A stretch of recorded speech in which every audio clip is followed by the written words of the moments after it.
लोकसभा चुनाव सिर पर हो तो सियासी पारा बढ़ना लाजमी है। इसीलिए अखिलेश यादव ने अपने पत्ते खोलने शुरू कर दिए हैं। लोकसभा चुनाव को लेकर इंडिया गठबंधन में शामिल समाजवादी पार्टी ने अपने उम्मीदवारों का नाम घोषित कर दिया है। उसने 16 सीट्स पर नाम ऐलान किया है।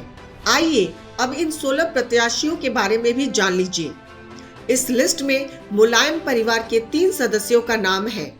डिंपल यादव एक बार फिर मैनपुरी से चुनाव लड़ रही हैं।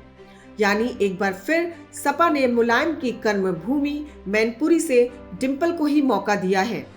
मैनपुरी सीट पर हमेशा से ही सपा का कब्जा रहा है। यही वजह है कि यह सीट समाजवादी पार्टी का गढ़ मानी जाती है।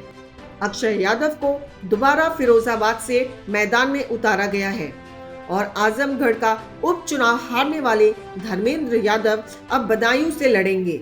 अगर हम समाजवादी पार्टी के पुराने साथियों की बात करें तो शफीकुर रहमान वर्ग को दोबारा संभल से टिकट दिया गया है और आनंद भदौरिया को एक बार फिर दोहरारा प्रत्याशी बनाया है।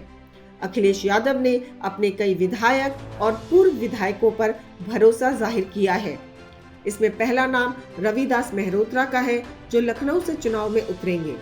उसी तरह अंबेडकर नगर से विधायक लालजी वर्मा को टिकट दिया गया है। फैजाबाद यानी अयोध्या से पार्टी ने अवधेश प्रसाद को प्रत्याशी बनाया है। खीरी से उत्कर्ष वर्मा पार्टी के लिए चुनाव लड़ेंगे। अखिलेश यादव ने दूसरी पार्टी से आए नेताओं पर भी भरोसा जताया है। सबसे पहले राजा राम पाल हैं, जिन्हें अकबरपुर से टिकट दिया गया है, जो कांग्रेस के टिकट पर इसी सीट से सांसद रह चुके हैं। इसी लिस्ट में दूसरा नाम अनु टंडन का है, जो उन्नाव से सांसद रह चुकी है। बस्ती से राम प्रसाद चौधरी को उतारा गया है। फर्रुखाबाद से नवल किशोर साकिया को टिकट दिया गया है, जो बीएसपी से सपा में आए थे। बांदा से शिव शंकर सिंह पटेल को उतारा है, जो बीजेपी से सपा में आए थे। इसी तरह एटा से देवेश शाकिया को टिकट दिया गया है। गोरखपुर से काजल निषाद को उतारा गया है। अखिलेश की पहली लिस्ट और उसमें उनका नाम ना होना भी बहुत सवाल खड़े करता है।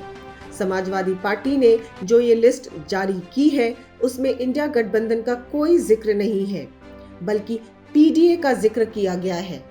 अब सवाल ये है कि क्या सपा अपने उम्मीदवारों को उतारने से पहले कांग्रेस से बातचीत की है या नहीं, क्योंकि अखिलेश अभी भी इंडिया गठबंधन में शामिल है। सपा ने कांग्रेस और आरएलडी को 11 और 7 सीट देने का ऐलान किया था।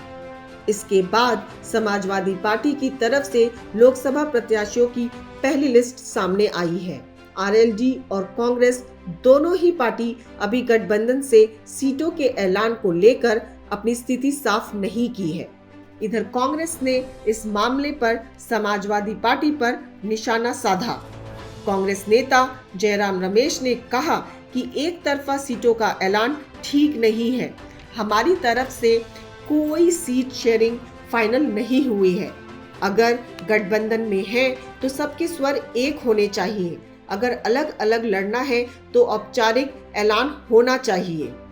अखिलेश यादव के इस कदम को कहीं ना कहीं भाजपा के दांव से उस पर ही मनोवैज्ञानिक बढ़त बनाने की कोशिश से जोड़ा जा रहा है। भाजपा अपने प्रत्याशी का ऐलान हमेशा पहले करती है। हाल ही के चुनाव में भी ये देखा गया था।